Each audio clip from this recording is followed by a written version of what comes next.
Hi, Paul Sackis, Good News Broadcast. We're talking to a man I'm going to take my hat off for, Army Reserve Colonel Andrew Sinelli, the Commander 301, 301st Forward, Engineer Support Team, Maine.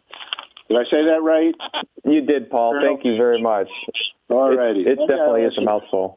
I'm going to ask you a couple of questions about that, but we're talking about this is a week dedicated to engineers. They create devices solving our most complex problems with the Army Reserve, and we're going to talk about President George Washington, I think is where this all began, and we're going to talk about some sustainability. And, well, tell us, first of all, tell us about what your position does, because it is interesting to me. Sure, Paul. So, as it stated, I'm a part of the 301st Forward Engineer Support Team, Maine. Yes, that's definitely a mouthful.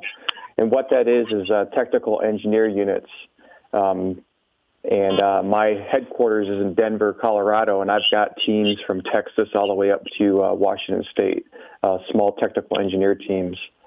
And, we are the nation's designers, or the Army's designers, and there's two other units like mine in the reserves, and so there's 3 total in the reserves, and there's 2 like mine in the National Guard.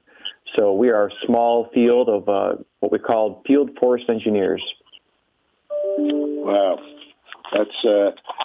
Thank you so much for doing this kind of work. So, National Engineers Week, and we need engineers, no doubt about it. Tell us a little bit about that and some of the kinds of things that are being done. Sure, Paul. Observances like this are really great to help increase the understanding and interest in engineering careers. And, of course, I'm in the reserves, and so I'm looking for to showcase the careers in the Army Reserve. I'd like to state the Army Reserve mission, and that is to provide combat-ready units and soldiers to the Army, the Joint Force, across the full spectrum of conflict. And, the Army Reserves have been a part of the Corps of Engineers for a very long time, and we are the nation's builders. And 26% of the Army Reserves, or Army engineers, are in the reserve units, and 50% are in National Guard units. So both the nation and our active duty component really do heavily rely on reserve force engineers. And are you full-time Army Reserve? Or are you part-time? So when you say that, I'm basically full-time, but what that means is I do the 2 weekends out of the month, and 1 weekend a month and 2 weeks out of the year. So that is considered full-time reservist, but being a commander, I do pull a lot more time. We're authorized up to 29 days of annual training a year. And what that allows me to do is travel out to my units. Like I said, I have units. I actually have 12 units, including my headquarters.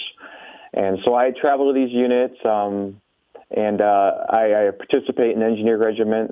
Right now I've got 1 unit overseas and then 1 unit preparing to go next month. And so our units are heavily utilized by the nation and the Army. And so when they're overseas, what kind of work are they doing there? So my type units, again, are technical engineer units, and I have 2 types. I have a unit called the FEST-A, same thing with the Forward Engineer Support Team, but the A means advanced. And this is a 8-person team which does survey and design work, and they're heavily utilized, and they're an asset to the Army. So, a lot of these generals learn what these my teams do, and they request them. And so we're heavily utilized. All 3 of our reserve units that are the FESTMs send these teams. The other team I have is called an Engineer Facility Detachment. Now that's a larger team. That's a 15-person team, and they're mainly responsible for maintaining and managing the base camps where the Army is overseas. So, if you can imagine how many base camps we have, that's the demand signal for my units. So, yes, we're pretty busy in my field. So, by far with, let's say, natural disasters that are happening, just let's even in the United States, for example. So would your team go to fires in California or other concerns or hurricanes in Louisiana or so on to help out? Well, not my particular teams, Paul, but Army Reserves would be called upon after the National Guard units are called upon, because as you know, natural disasters occur, wherever they occur in the state, and it's that governor's responsibility or use of their National Guard units first. And then if they've exhausted their National Guard units capabilities, they'll turn to us federal units. And we have routinely, stood up to help out states in need. So yes, we can. Have you been with the Army Reserve for some time now? Yes, Paul. It's going on my 26th year. I'm really having a good time. I started out in active duty and transitioned to reserves quite some time ago. Actually, it's 4 years active duty and 22 reservists. So really had a good time and been all over the world and worked with sister services and really enjoyed the Engineer Corps. Did I hear you say sister services? Did I hear that correctly? Yes. When I say that, I mean Air Force, Marines, and Navy. So, being an Army engineer, we do definitely rub shoulders with our sister services. Does someone who would, say, go to engineering college and want to be an engineer and then decides they'd like to, meet I don't know. In the old days, it was like almost a responsibility or care enough about our country to go help and work with in the Army Reserves.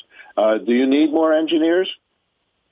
Oh, we're always, as you probably are aware, we're always looking for talent. That's our primary goal, especially as reservists. We're always recruiting.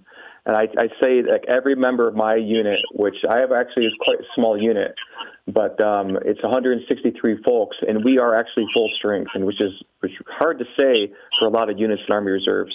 But we are typically double slot, triple slot folks because our mission is so so busy. We're always looking for folks. A good way for people that are in the engineering field right now in college, or if they want to go into college, is to look into ROTC programs. ROTC programs are a great stepping stone into the reserve forces because ROTC stands for Reserve Officer Training Corps. Another thing is just to look online at usar.army.mil of all the opportunities that are close to where they live. Army Reserve units are spread across the nation and always looking for good talent. There you go. Let me mention one thing. So we're involved with the Earth Day, World Water Day and Earth Day. I'm doing a concert in Times Square. And the International Day of Peace. We've been doing this for 20-plus years. And Earth and climate conditions and changes and so on and so forth, I think, are becoming more on the mindset of the world than ever before. Even corporate America is joining in with what they call ESG.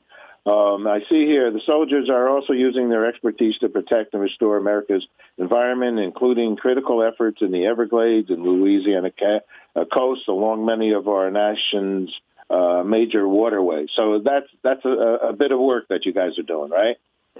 It is, Paul. We also partner with the United States Corps of Engineers, and the Corps is broken up into districts. And those districts have responsibility in their geographic areas. And like you mentioned, Louisiana's waterways, restoring the Everglades, cleaning contaminated sites. What the Corps also has going on is they have billions of dollars of military construction work. And what that really means is contracting work that they need to oversee. And the reserve engineers, we really support the Corps and are called upon to assist the Corps in when they're, basically swamped with work. And that's what it is right now. Also, like you mentioned, we are called upon with disaster relief efforts. And that is, again, when the states expend their guard forces. So it is a busy and a rewarding field to be in. Well, Colonel Sinelli, thank you so much for taking time to give us more information about this engineering and engineers week, and a lot of good, important work for living our lives in a healthier and a happier way. I appreciate it. You take care, and thank you for your service. Thank you, Paul. Thanks for having me on.